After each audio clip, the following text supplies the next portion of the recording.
तो दोस्तों all time plastics एक ऐसी कंपनी जो डे टू डे में यूज होने वाले हर तरह के प्लास्टिक प्रोडक्ट्स को मैन्युफैक्चर करती है। एंड फिलहाल ये जो कंपनी है वो अपना आईपीओ 7 अगस्त से लेके आ रही है।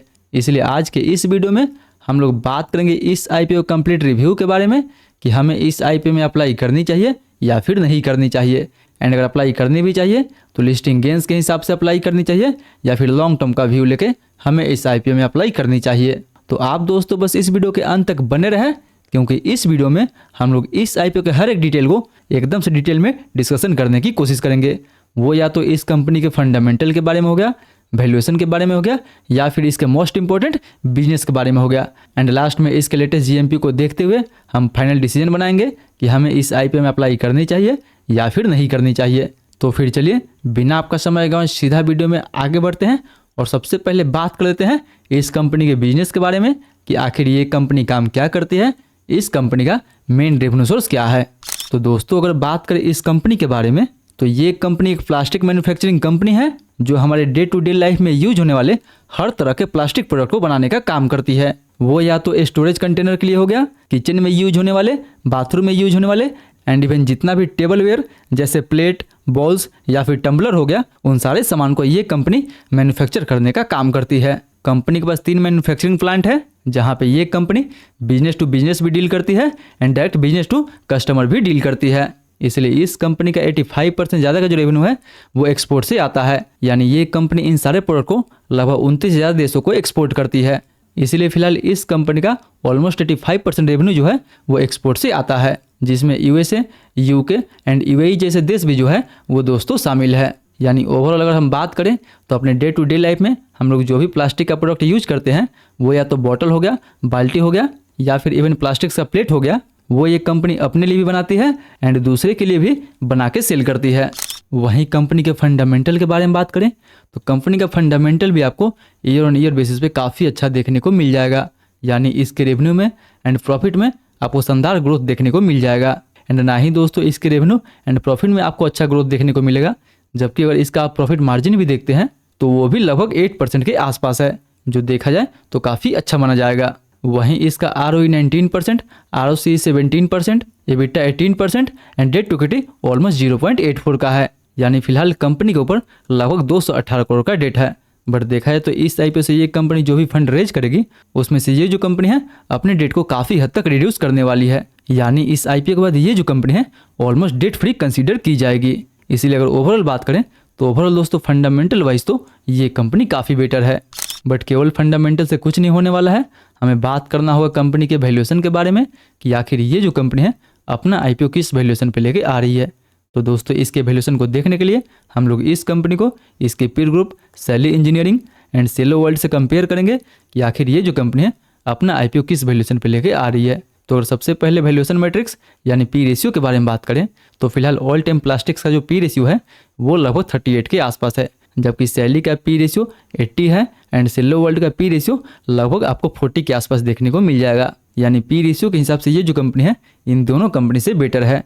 बट दोस्तों अगर बात करें अर्निंग पर शेयर के मामले में तो इसका अर्निंग पर शेयर लगभग 9 रुपये के आसपास है, जबकि सैली का अर्निंग पर शेयर लगभग 20 रुपये के आसपास है एंड सेलो वर्ल्ड का अर्निंग पर शेयर लगभग आपको 15 रुपये के आसपास देखने को मिल जाएगा।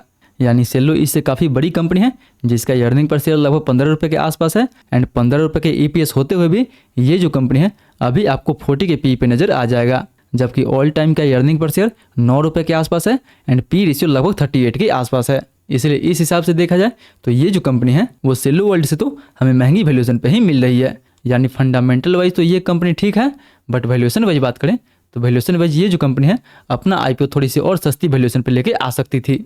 वहीं बात करें अब अगर इस आईपीओ की डिटेल के बारे में तो ये जो आईपीओ है वो 7 से 11 अगस्त के बीच में ओपन रहेगा, जिसका प्राइस बैंड 260 रुपये से लेकर 275 रुपये पर शेयर रखा गया है। एंड हाँ दोस्तों अगर आप इस कंपनी में काम करते हैं तो आपको एडिशनल 29 रुपये पर शेयर पे छूट भी देखने को मिल जाएगा। वहीं बात करें इस आईपीओ टोटल इशू साइज के बारे में तो इसका टोटल इशू साइज लगभग 400 करोड़ के आसपास होने वाला है, जिसमें से 280 करोड़ का फ्रेश इशू एंड 120 करोड़ के आसपास ऑफर फॉर सेल आपको देखने को मिल जाएगा।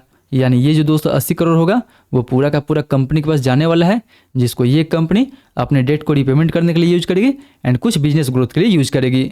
वहीं 2 रुपये के फेस वैल्यू पे मिनिमम हम इसमें 1 लॉट अप्लाई कर सकते हैं। 1 लॉट में हमें 54 शेयर मिलेगा, जिसके लिए हमें 14,850 रुपये तक इन्वेस्ट करना होगा।